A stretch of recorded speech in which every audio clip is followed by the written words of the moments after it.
welcome to this Bond Salon video. It gives me great pleasure to introduce Asma Khalil.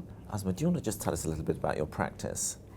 I'm a consultant obstetrician and I'm a fetal medicine specialist. I work at St George's Hospital in London, so I specialise in looking after high-risk pregnancies. And I think you do expert witness work, don't you? I do indeed. That's interesting. There may be some impact on your day job, if you like, from the expert witness work you've done. Can you talk about some of the issues that have arisen from that? Well, if I would summarise it in one sentence, I would say that learning from others' mistakes reduce the chance that you make them. And certainly the expert witness work that did improve my clinical practice in a way that I think of, could things go wrong? Have I considered all possible eventualities? Certainly, even when I write my medical records, I now consistently justify my decisions. I document the patient counselling and the management plans in more detail. Certainly, it makes me think before I speak or write, not to jump to conclusions, to ensure that my knowledge is always up to date. It's even when you review clinical protocols, you review it with a legal eye. And finally, it taught me that actually dealing with patient complaint at an early stage, in fact, might avoid legal proceedings. So you preempt potential Indeed. Problems. So what about informed consent? Well, certainly, again, doing the expert witness work, it makes you realize that perhaps maybe clinicians or doctors underestimates really what is the value of informed consent and whether the patient really understands all the possibilities and the pros and cons, and whether if you're offering medical intervention, have you really considered all the alternatives, including not doing the medical intervention in the first place, and whether actually this is documented clearly in the notes. Now, in terms of record keeping, of course, many medical practitioners, I don't want to put them down, are not great at it. And of course, that's often one of the key issues in a court case, isn't it? Mm-hmm.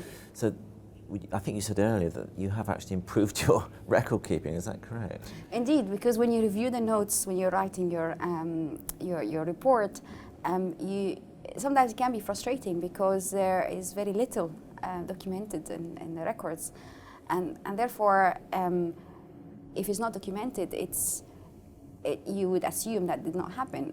Perhaps it did happen, but it's not recorded. It's not recorded, and therefore, when I am in the situation when I'm actually counseling the patient, I make sure that I've written my records legibly, so that if someone reviewing it, they can see evidence that I actually did the counseling appropriately.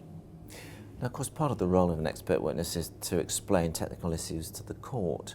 Has that impacted the way you explain things to your patients? Yeah, certainly. So explaining a complex medical issue to a non-medical profession and taking them through the journey to justify your opinion requires a degree of skills and expertise. And if you master that, that helps you in your everyday practice, because it's exactly what you do as a patient. You explain a complex medical issue, and you're supposed to do that in a very simple language that everybody can understand. And you also take them through the journey of rationalizing your decision. So they are more likely to be convinced that this is the right decision, and less likely to accuse you or think that you made the wrong decision. Isn't there a danger, though, of defensive practice because you're so aware of potential issues? Is that a problem, do you think? I can see that there is, it's a possibility. On a personal level, I don't really think that led to me practicing in a defensive manner. But certainly it makes you preempt how things could have gone wrong. And being able to be a good communicator with the patients, because from my experience, many of the complaints or legal problems might result from the fact that you haven't actually communicated with the patient properly. And when mistakes occur, you haven't dealt with them properly. Now, in terms of actually dealing with the lawyers, of course, you do have to explain things very clearly to them, don't you? Yeah, well, I mean, expert witness, there are some lessons that I learned from the expert witness work, and is that probably the most important lesson is to be able to clearly and robustly defend or justify your opinion. And doing this in a citizen language that non-medical profession can understand. Another important lesson is to actually to work within your expertise and to declare when it is beyond your expertise. And another really important lesson for me is to understand the legal system and to be familiar with how solicitors work and be familiar with the legal language.